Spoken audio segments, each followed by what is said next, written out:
you very much.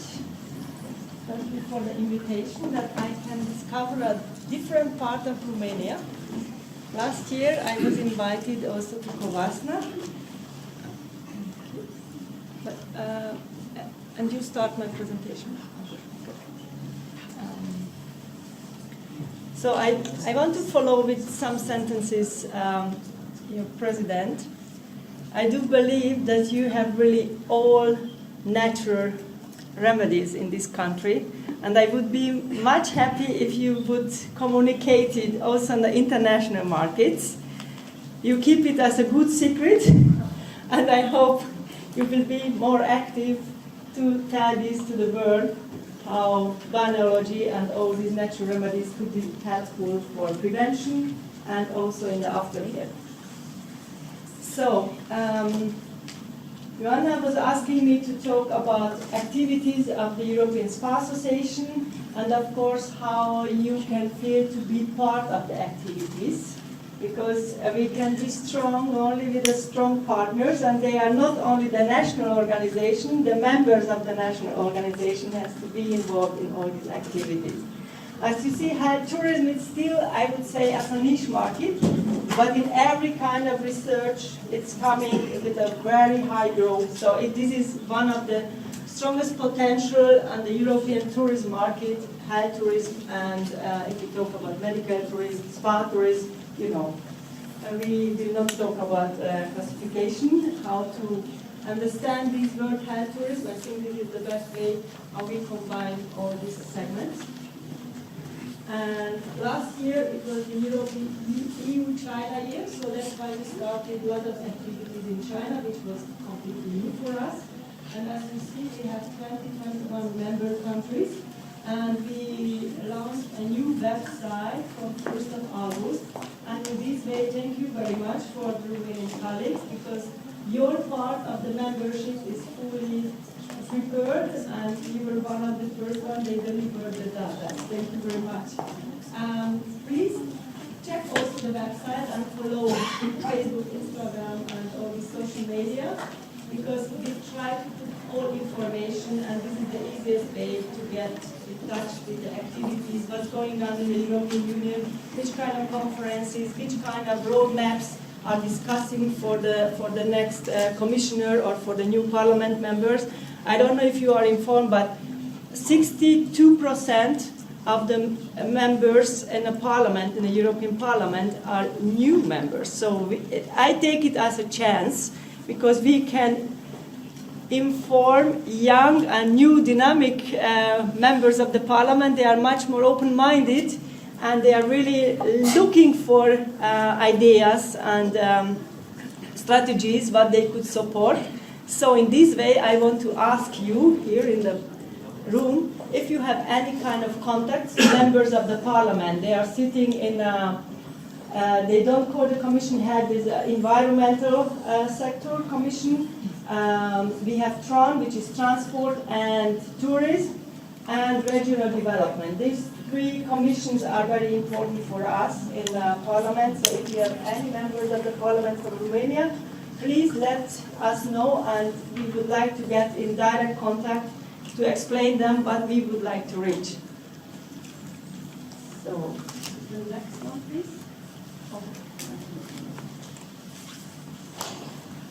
You will see in many kind of discussion one keyword, which is quite new. Commission of Health and Food Safety is talking about healthy lifestyle. They had an extra tartu call, which was going only about prevention and healthy lifestyle. And there are many lobby groups, so we have to work with tourism, which is, I would say, very low level supported by the European Union. And we have the health sector, where we can get much more support, because the big budget is by the health sector or by regional development. So, of course, we made strategic cooperation in this health sector.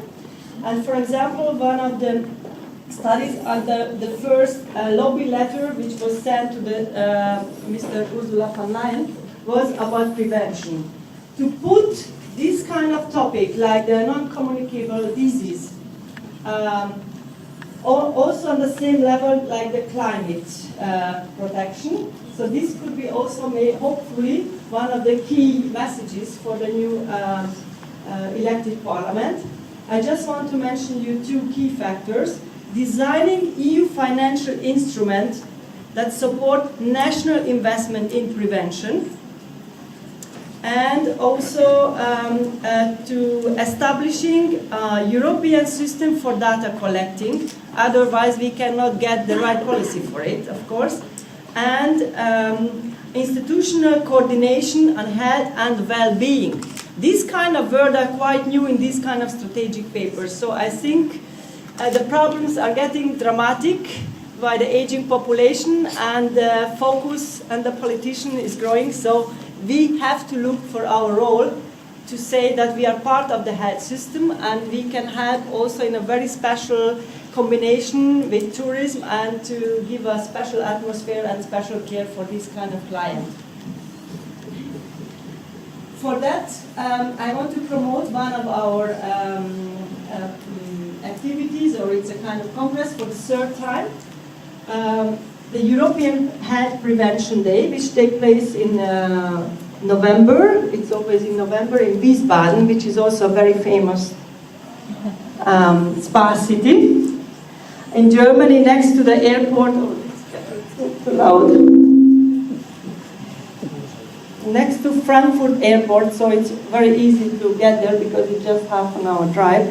And you will see this year's topic is about the future. Which kind of new offer? How do we influence the market, and which new product will come and have a success on the health tourism market? And you will see it's a good combination, because a very high-level speaker like the former board member of TUI Group, and also one of the biggest health insurance company manager will speak. So we try to combine also how to support the healthcare system and our product, and also the tourism industry, because they see only from the selling point of how to promote health tourism. And this is for the third time, so I hope some Romanian members will join us. And the day after, we will have also our second meeting or lobby event in the European Parliament, but I will talk later on. As you see, we have to have many different lobby group activities. Like you see, the smart, healthy, age-friendly environment. This is also medical universities and also lobby groups from the health sector. We do understand our lobby for the medical spas, for natural remedies, but from the other hand, the market is growing much faster in the spa, consultative wellness and well-being sector. And one very surprising study, which was published not a long time ago, was by Airbnb. I know this is our enemy because they don't pay taxes, they take the guests, but I just want to mention the statistics. And within 1 year, 500% by the booking were looking for spa, relaxing or wellness destination. That's really something really surprisingly high number. And how we have to design our hotel, it's of course also depend on the target group and the age of the people and which experience they take. And you see 800% grow by the age from 18 and 24. So we have, maybe we will have a luxury problem that we have a really young generation growing with the interest of spa tourism,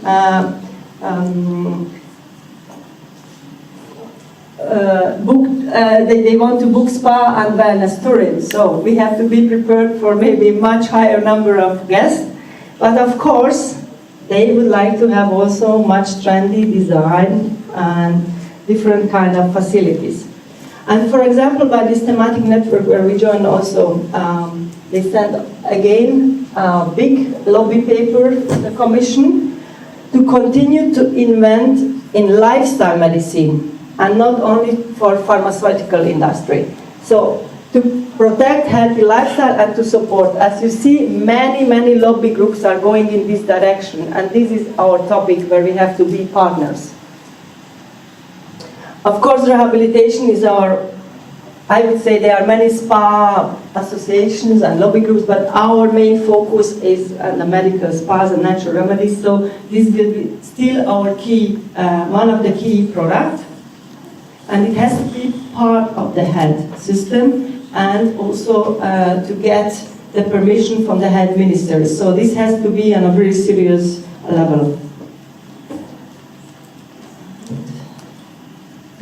Just to mention some of the activities where I would like to ask for your activity in this term.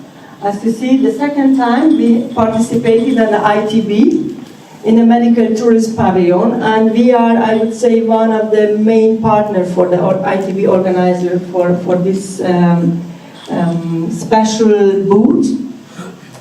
We have also panel discussion, we had minister meetings, we produce an educational film, for example, for China, to explain them that ITB is focusing on medical tourism, which means it's a huge international trend. Otherwise, this special segment would not exist separately on ITB, which is the biggest tourist fair in the world. We made a special attraction for the public days. So if you want to get in touch with German and with the German public or with the international professional tourist leaders, then I hope next year we will have also Romania as our partner. And definitely we had to move a lot in the press release, because a lot of press is present on ITB from all over the world. And this is also where we have to be much better. And as you see in the picture, where you see a lot of young people, we made a cooperation with a German university. They have tourism management and medical tourism management as a bachelor and master program for international students, 60 countries. So we had a lot of young people also on the booth. It was really so happy to see that it's not just some people coming, it was 20, 30 young people interested to talk about our subject.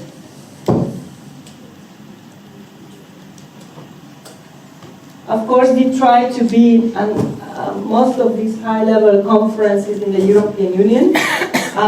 Once you see the EU Tourism Day, where we are also for the second time as partner in this conference, and the first time when we made this EU lobby event in the European Parliament with IHTI, which will take place this year at the 20th of November.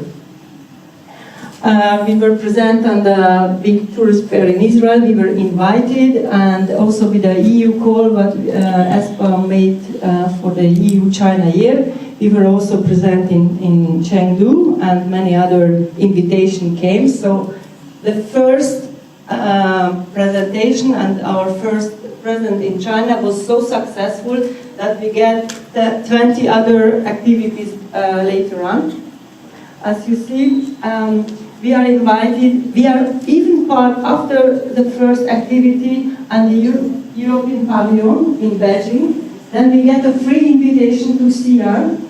Our representative in China, we have already a representative in China, in Beijing, also in investment forums, and they want to learn, because we try to explain them that the tradition of the medical spa, which could be even a part of the UNESCO World Heritage, because this kind of spa cities, this historical building, this kind of, from the Roman time to build up to an updated, very designed spa hotel, that's only in Europe. So we want to be the best example for China, to take them to learn about the original natural remedies and spas, but to have them also by the investment.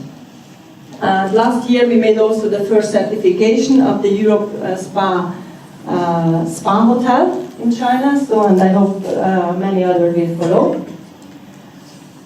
And to go to the other side of the Atlantic, in May we get 4 new advisory members, like university, regions, and For example, the American Biomedicine Association.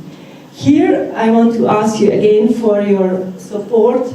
Doctors, they speak very well English, and they have a specialization in biology. We would like to invite you to this kind of postgraduate medical program, which we want to establish in the US. I was working 16 years in a promotion and marketing and international market, and we spent a lot of money also for the US market with not that much success. The only target group what we can get from this market, they are the retired people because they have money and they have time. The only way how we can inform them, or the most effective way, is by the doctors.